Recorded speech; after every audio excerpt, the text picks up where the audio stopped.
स्वामी, मुझे सुर असुरों के बीच होने वाले एक महासंग्राम के होने का आभास हो रहा है। वो असुर जिन्हें किसी भी अस्त्र या शस्त्र से नहीं मारा जा सकता, जिन्हें त्रिदेव भी कोई हानि नहीं पहुंचा सकते, जो सदियों तक एक प्रकार से अमर और अजय हैं। इस भावी विनाश को रोकने का एकमात्र उपाय है देव असुर संग्राम।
असुरों द्वारा आरंभ होने वाले इस युद्ध से सर्वत्र हिंसा और विनाश मचेगी।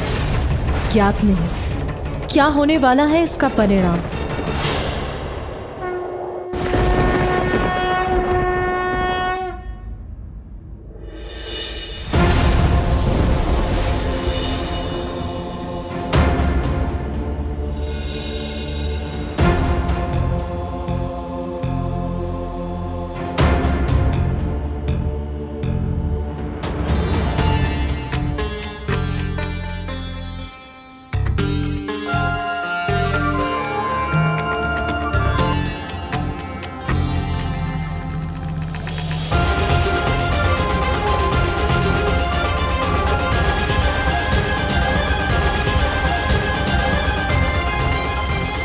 आप सभी के यहां एकत्र होने का कारण ज्ञात है मुझे।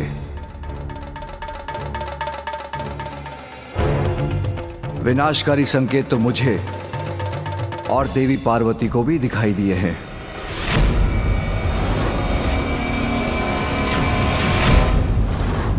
मूषिकासुर एक ही असुर था, किंतु इस बार जैसे असुरों की संपूर्ण सेना हम पर आक्रमण करने वाली है। किंतु प्रभु, कब तक हम इस प्रकार निरंतर असुरों के आक्रमण सहते रहेंगे? कब तक हम उनके भय से त्रस्त रहेंगे? हमने सिंदूरा को पराजित किया,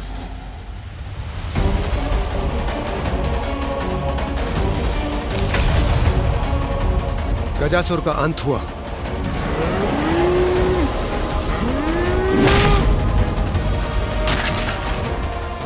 किंतु एक असुर नष्ट होता नहीं, दूसरा असुर उसके स्थान पर खड़ा हो जाता है।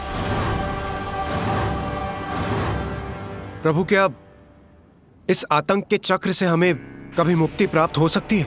आतंक का नहीं देवराज, ये चक्र तो समस्त सृष्टि का है, जहां सदा अच्छाई और बुराई के मध्य वर्चस्व की लड़ाई चलती रहती है। इसलिए देवता हैं तो असुर भी हैं, क्योंकि विनाश से ही सृजन संभव है।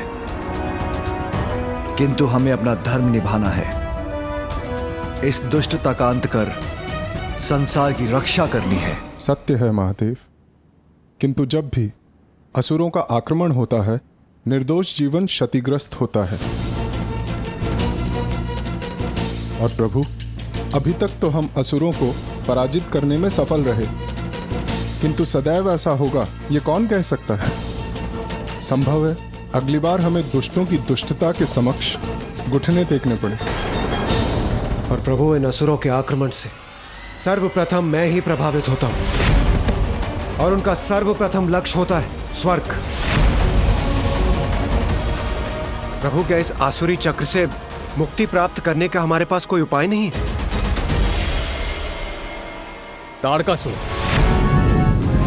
गजासुर,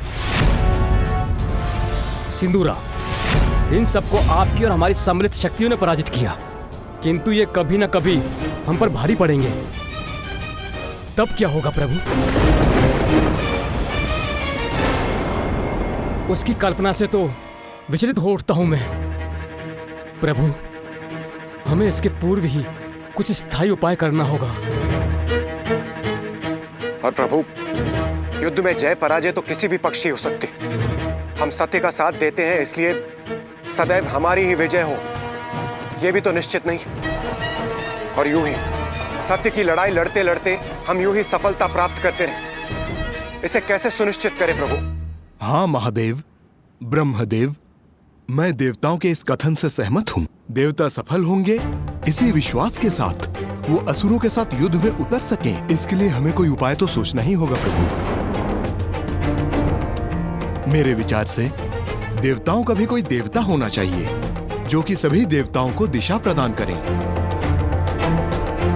जिसकी पूजा से उनके कार्य मंगलमय हों।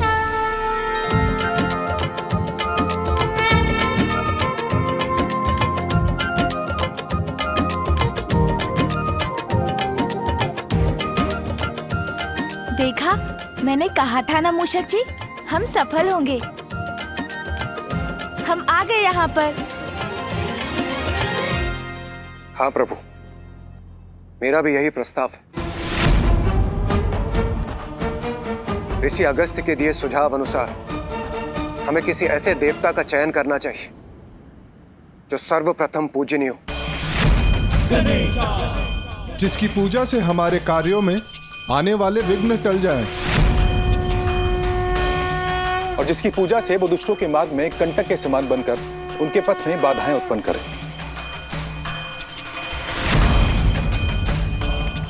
मैं भी सहमत हूं।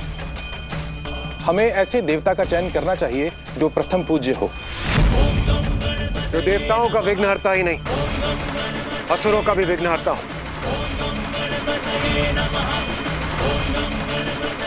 जो देवताओं का भी देवता हो, एक ऐसे देवता जो सम्मिलित असुर शक्ति को पराजित करने में सक्षम हो और सदैव हमारा साथ दे।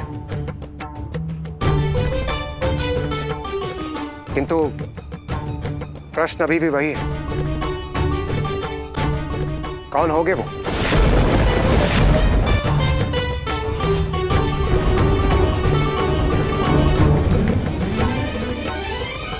जो देवताओं के विघ्नहर्ता और असुरों के लिए विघ्नकर्ता हूँ, जो देवताओं के भी देवता हूँ। देवताओं का देवता हो, देवताओं के विघ्नहर्ता और असुरों के भी विघ्नहर्ता, असुरों के भी विघ्नहर्ता। देवताओं का देवता हो, देवताओं के विघ्नहर्ता और असुरों के भी विघ्नहर्ता हो, तो देवताओं के भी देवता हो। शांत हो जाइए प्रभु। मेरे विचार से इस महत्वपूर्ण उपाधि पर स्थित होने वाला हम देवताओं में से ही कोई होना चाहिए।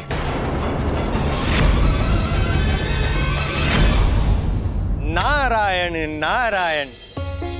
आप समस्त देवताओं को देवर्षि नारद का प्रणाम। प्रणाम त्रिदेव। प्रणाम माता। अब प्रश्न ये है कि समस्त देवताओं में कौन है सर्वोत्तम, जिसे जगत पूजेगा सर्वप्रथम?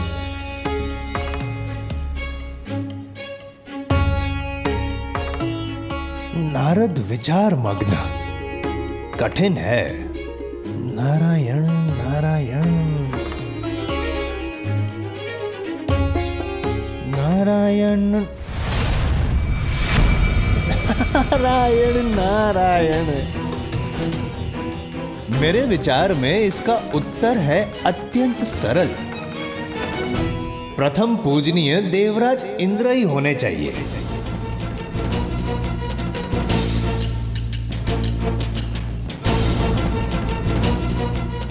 आपका क्या विचार है महादेव?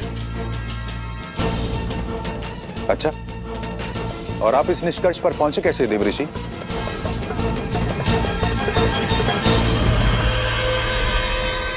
नारायण नारायण, देवराज इंद्र हैं, समस्त देवताओं के अधिपति। इसीलिए आप सभी देवताओं में यदि इंद्रदेव बने प्रथम पूजनीय, तो आप सभी देवताओं को नहीं होनी चाहिए कोई आपत्ति। और इसका भी है कारण। वर्षा करवाते हैं जिससे उपजता है अन्न और प्राप्त होता है समस्त देवताओं को यज्ञ के भविष्य से भोजन। निसंदेह, मुझे कोई संदेह नहीं है कि देवराज इंद्र को ही होना चाहिए सर्व देवों में प्रथम पूज्य। क्षमा त्रिदेव, देवराज इंद्र का अभिप्राय जानने से पूर्व आपकी आज्ञा आवश्यक है। यदि आज्ञा हो तो मैं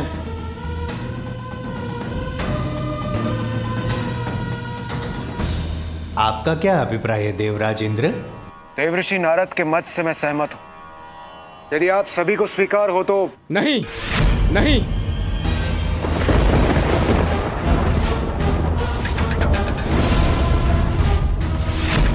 मुझे स्वीकार नहीं है।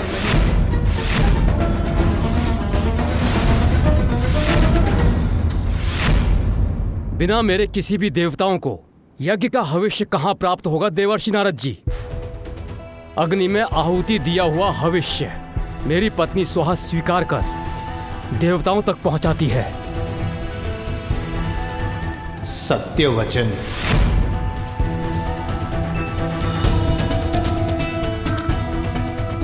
सत्य वचन, आपका कथन सर्वथा उचित है अग्निदेव, क्योंकि बिना अग्नि के हवन का होना तो असंभव है। और अग्नि जो है वो वायु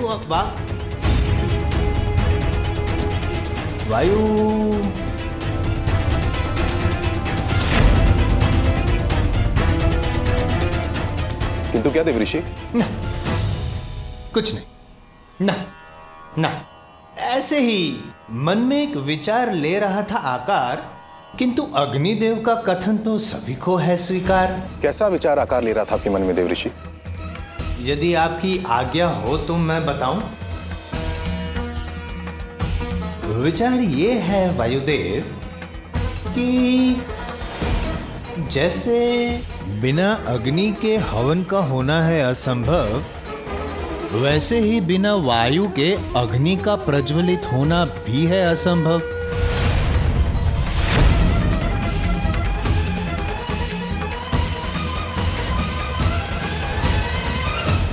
उचित है। हाँ, मुझसे ही तो चलता है जीवन, सभी के प्राण मुझसे ही तो है। यदि एक क्षण के लिए मेरा प्रवाह थम जाए तो सभी प्राणी व्याकुल हो उठेंगे, अंत हो जाएगा सबका। इसलिए प्रथम पूज्य तो मुझे ही होना चाहिए।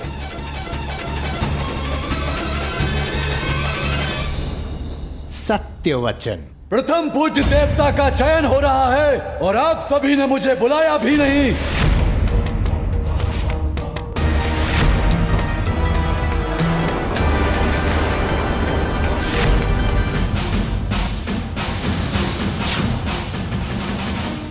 प्रणाम त्रिदेव। नारायण नारायण नारायण, ये कैसा है अन्याय देवराज? आपने यमराज को सूचित तक नहीं किया। इसमें क्या है आपका अभिप्राय? नारायण नारायण। यदि मैंने अपना कार्य रोक दिया तो संसार से मृत्यु चक्र का अंत हो जाएगा। तब क्या होगा संसार का? आप सबने इसकी कल्पना भी की है।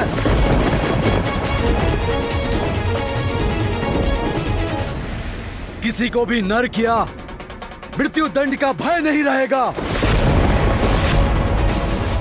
अर्थात सर्वत्र अधर्म अन्याय छा जाएगा। सत्य वचन। अर्थात जीवन मृत्यु का संतुलन, जिसे स्थापित करता है मर्यादा का बंधन। नारायण नारायण, आप ही तो हो यमराज, आप ही तो हो जो सब कुछ निर्धारित करते हैं। अवश्य, निसंदेह आप ही को प्रथम पूज्य होना चाहिए। आप ही को अधिकार है, क्योंकि आपका प्रकोप जिस पे पड़ गया वो तो जल तक नहीं मांगेगा। जल जल, बिना जल के तो जीवन संभव ही नहीं है। और वरुण देव, आप ही तो जल उत्पन्न करते हैं, और यदि आपने संसार को जल से विहीन कर दिया, संसार तो नष्ट हो जाएगा। यही तो मैं भी कहना चाह रहा था। तो कह क्यों नहीं रहे थे? वरुण देव, आप ही से समस्त गतिमान होते हैं चक्र। चक्र,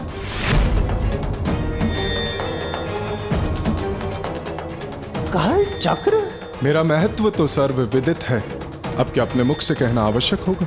कदापि नहीं। हम सबको इस बात का ज्ञात है कि सूर्य देवता तो प्रकाश देते हैं, उससे हो रहित तो जीवन के प्रकाश से हम हो जाएंगे वंचित। इसी कारण सूर्य देवता प्रथम पूज्य,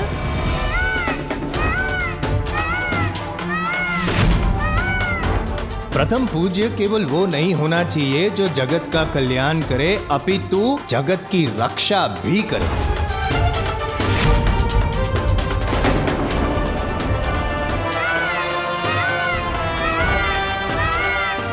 रक्षा अर्थात रक्षक, योद्धा। माता पार्वती, आपको तो ज्ञात ही होगा, आज देवलोक के पास स्वर्ग है तो केवल कुमार कार्तिकेय के कारण।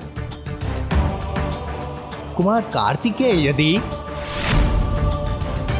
कुमार कार्तिकेय आप ही का स्मरण कर रहे थे और आप आ गए। प्रणाम।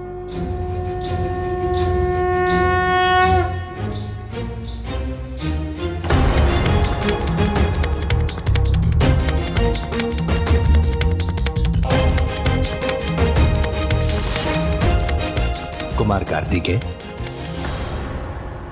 इन्होंने ही ताड़कासुर का वध करके किया उसे कथित। इसीलिए देव सेनापति कार्तिकेय भी प्रथम पूज्य की उपाधि पे हो सकते हैं स्थित, है ना पार्वती माता?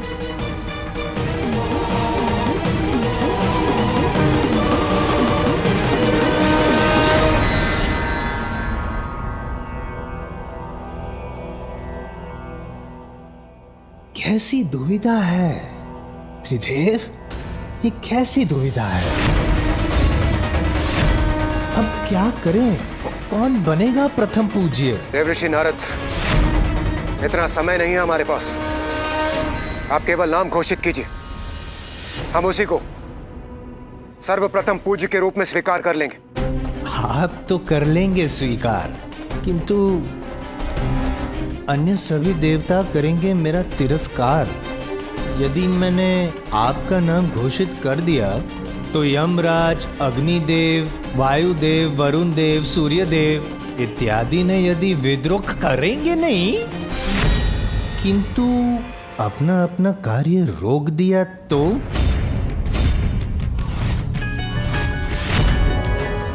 यदि ऐसा हुआ तो नारायण नारायण, संसार नष्ट हो जाएगा, और इसका भार मैं कैसे करूं स्वीकार? वो सब मुझे ज्ञात नहीं, किंतु यदि मेरा चयन नहीं हुआ तो मैं अपना कार्य रोक दूंगा। मुझे प्रथम पूज्य नहीं बनाया तो मैं अपना कार्य नहीं करूंगा। यदि मुझे प्रथम पूज्य नहीं बनाया गया तो मैं भी अपना कार्य रोक दूंगा। मैं भी अपना कार्य रोक दूंगा। मुझे प्रथम पूज्य नहीं बनाया गया तो मैं भी अपना कार्य रोक दूंगा। मैं भी अपना कार्य रोक दूंगा। मैं शनिदेव हूँ, मुझे होना चाहिए प्रथम पूज्य।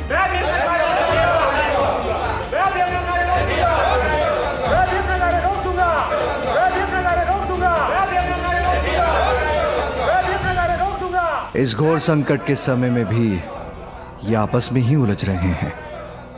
कैसे समझाएं इन देवताओं को हम? कोई कुछ सुनने के लिए तैयार ही नहीं।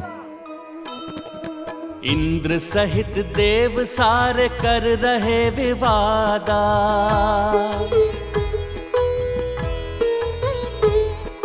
प्रथम पूज्य देवता का सब ही करे दावा।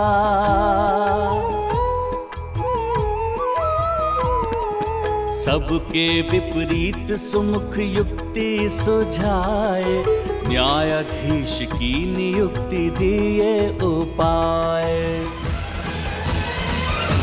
यदि सभी ऐसे ही बोलते रहेंगे तो प्रथम पूज्य कौन होगा? उसका निर्णय कौन करेगा? मेरे विचार से हमें इस कार्य के लिए एक न्यायाधीश नियुक्त करना चाहिए जो इस बात का निर्णय करे।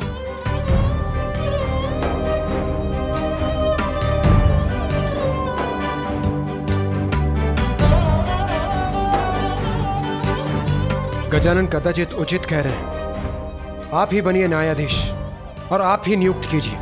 आप ही कीजिए श्री हरिनारायण।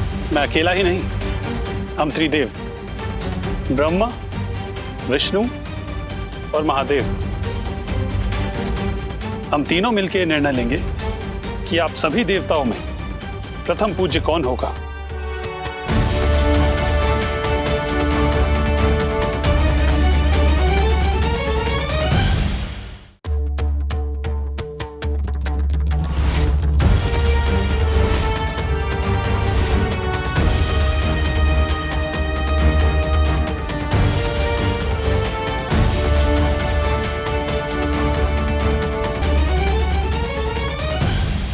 मैं होठ पढ़ सकता हूं। मेरे विचार से ये लोग मेरा ही नाम ले रहे हैं।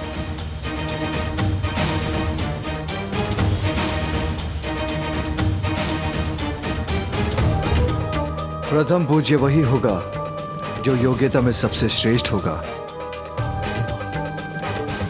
और इसका निर्णय तो आप सभी के मध्य एक प्रतिस्पर्धा से ही हो सकता है।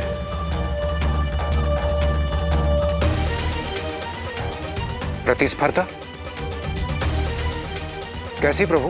हाँ देवराज, क्योंकि प्रतिस्पर्धा योग्यता की श्रेष्ठता सिद्ध करने का सर्वोत्तम उपाय है।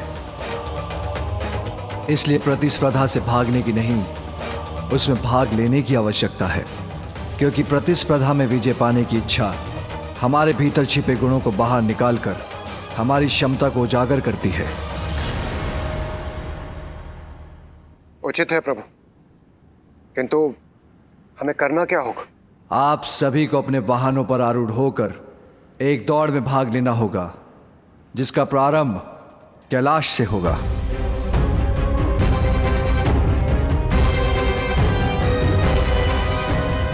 अरे वाह, अपने अपने वाहन पर बैठकर दौड़।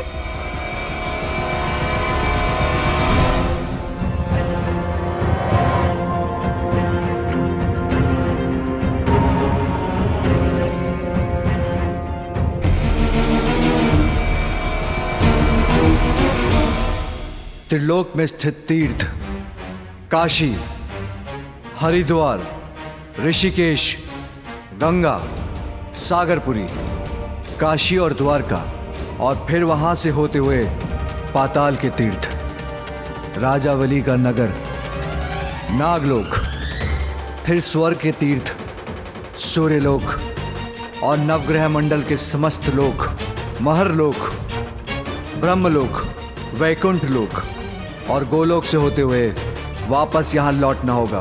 किंतु ये कैसे ज्ञात होगा प्रभु कि इन तीर्थों को सभी ने छुआ है? कोई विजय की लालसा में बिना इन तीर्थों पर गए लौट आए तो?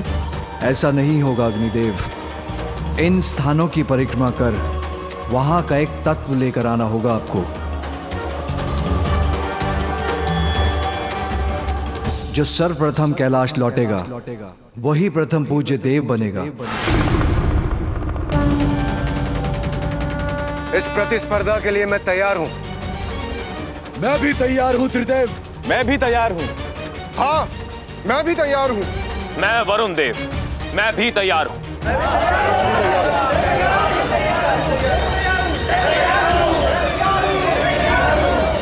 पुत्र कार्तिकेय, इस दौड़ में तुम भी भाग लोगे।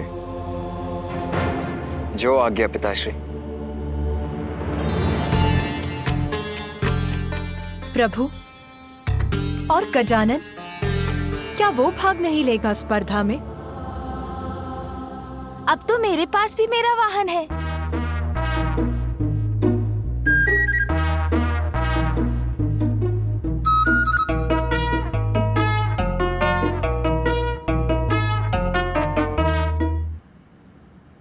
अवश्य बालक गजानन। प्रभु, गजानन भी इस प्रतिस्पर्धा में भाग लेंगे।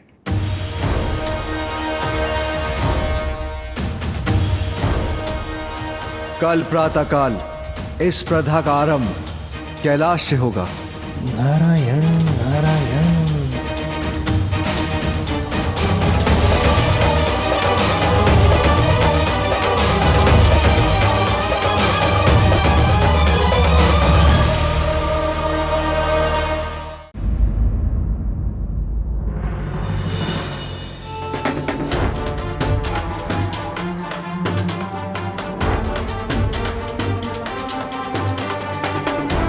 पिताश्री, माँ, मुझे आशीष दीजिए।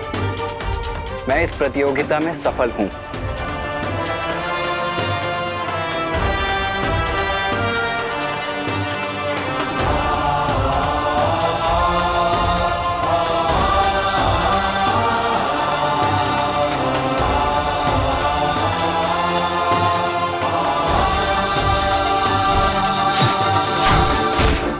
क्या हुआ माँ?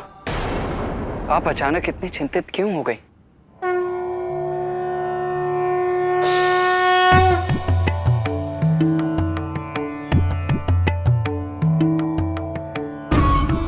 पुत्र, देवताओं और असुरों के मध्य देवासुर संग्राम के रूप में अच्छाई और बुराई के मध्य जो निर्णायक स्पर्धा होने वाली है, उसमें देवताओं को उचित नेतृत्व प्राप्त हो, उसके लिए ये प्रतिस्पर्धा अत्यंत महत्वपूर्ण है पुत्र, जिसमें मेरे दोनों पुत्र यथाशक्ति विजय प्राप्त करने के लिए प्रयत्न करें। ये मेरी इच्छा है। हाँ माँ, अवश्य करेंगे हम। और अब तो मेरे पास मेरा वाहन भी है। अरे भैया, अभी तक आपने मेरे वाहन मूषक जी से भेंट नहीं की है ना? मैं अभी मिलवाता हूँ आपको, आइए ना।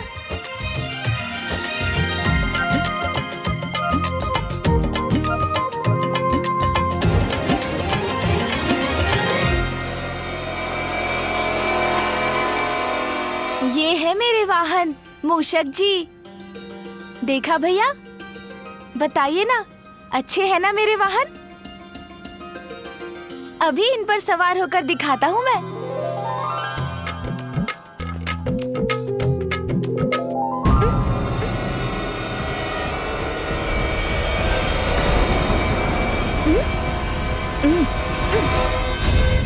उठिए मूषक जी, उठिए।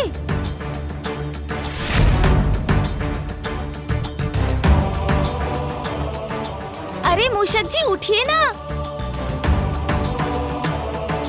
ये कैसा वाहन चुन लिया गजानन ने, जो उसका भार उठाने में भी असमर्थ है। कोई बात नहीं मूषक जी, इस बार अवश्य सफल होंगे आप। एक प्रयत्न और कीजिए। गजानन, तुमने अन्य देवताओं के वाहन देखे? उनको छोड़ो, मेरे वाहन मयूर के तीव्र वेग से तो तुम परिचित हो ना? उनसे तुम्हारा ये वाहन कैसे स्पर्धा करेगा? तुम्हें अभी एक दूसरा वाहन चुनना होगा। पुत्र कार्तिकेय, पुत्र, जो योग्यता साधारण समय में दिखाई नहीं देती, वो ही संकट में उजागर होकर व्यक्ति की शक्ति बन जाती। इसीलिए बिना किसी के सामर्थ्य को जाने उसके बारे में किसी निष्कर्ष तक पहुंचना तो सर्वथा अनुचित है पुत्र। जी माता, शुभ संकल्प तो किसी को कल्पना से परे ले जा सकता है। संभव है कल गजानन और उसका वाहन मूषक तुम्हें चकित कर दे पुत्र। इसीलिए कभी किसी को कम आंकने की भूल मत करना पुत्र।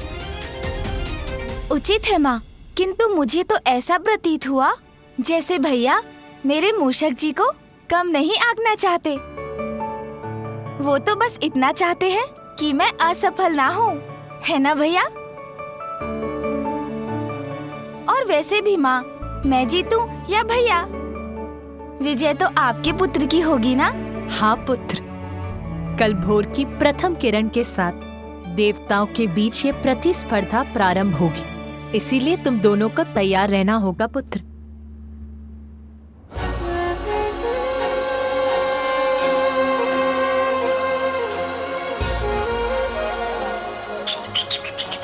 मुझे क्षमा कर देते। यदि मुझसे योग्य वाहन होता तो आप अवश्य विजय पा सकते थे। किंतु मेरे कारण कदाचित आपको पराजय का मुख ही देखना पड़े।